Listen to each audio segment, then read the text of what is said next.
Okay. All right, my name is Andrew Stringfellow, and the topic at hand is that cannabis can cure certain types of cancer cells. And how many of y'all know cancer or family member with cancer? Okay, everybody pretty much. So, so often the treatment that they have to go through is like very vigorous and expensive, such as chemotherapy. And for some unlucky people, there's like nothing that can be done, and they end up dying. I have an uncle that had lung cancer, and he died in '04. And but what if I told you that there might be a cure for cancer that already exists? And what if I told you that there was marijuana? Yep, that's what I read. Marijuana, Kush tree, Mary Jane, ganja, whatever you want to call it. Well, the usual names I give to this plant, but in the scientific community, it's known as cannabis, and it has been shown to like significantly reduce cancer cells and kill cancer cells.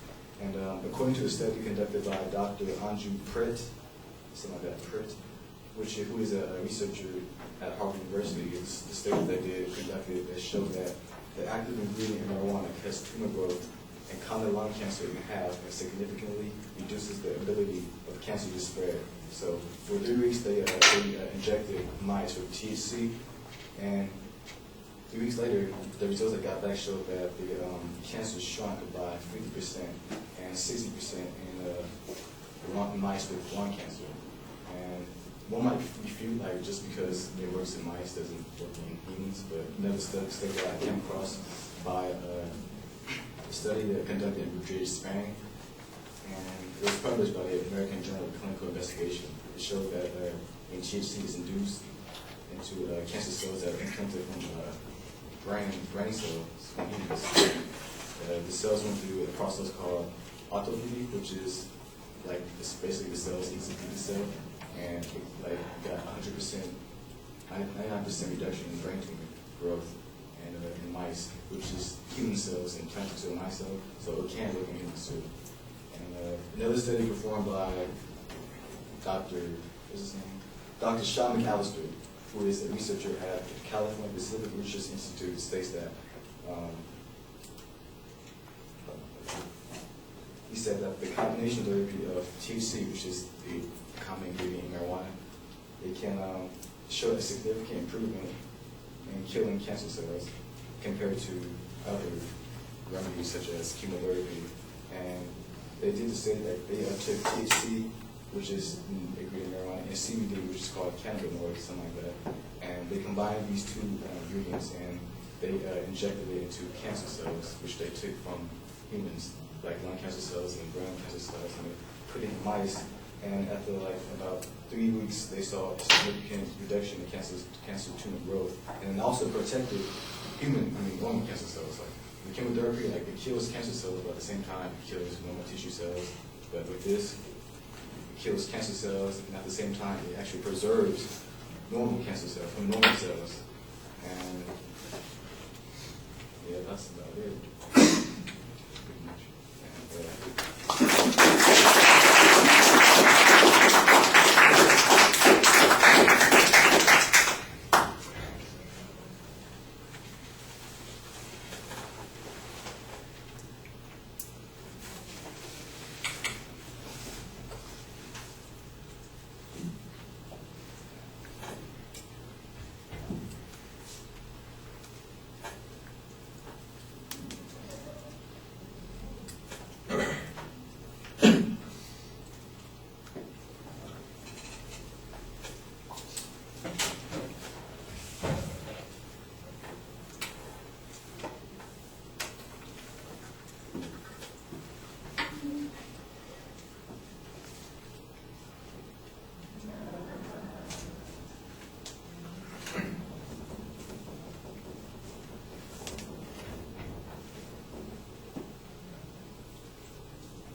All right, well, you've got a very clear statement of your claim, and I think you do a nice job talking to the audience, and that sells a little bit of your credibility on this.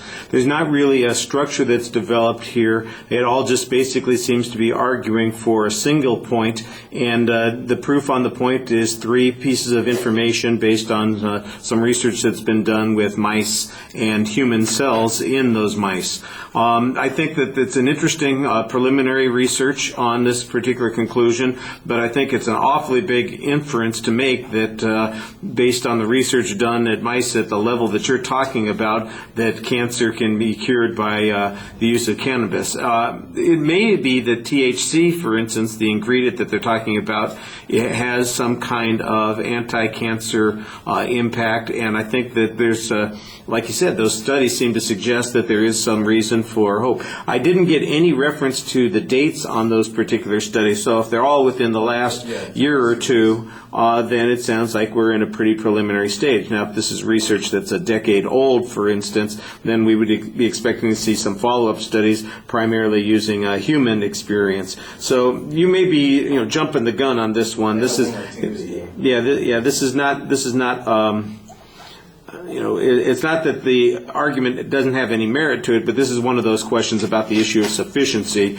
Is the proof sufficient to make the inference that you're making? And I think that there's a little bit of a problem on that. I thought you did a pretty good job citing the evidence on a couple of the points. The Spain study is kind of cited indirectly, but you did have some good testimony evidence, and then you also had the other study which had some statistical information in it. Like I said, it's just that the amount of information here feels a little thin for the inference that you're making. All right, thank you.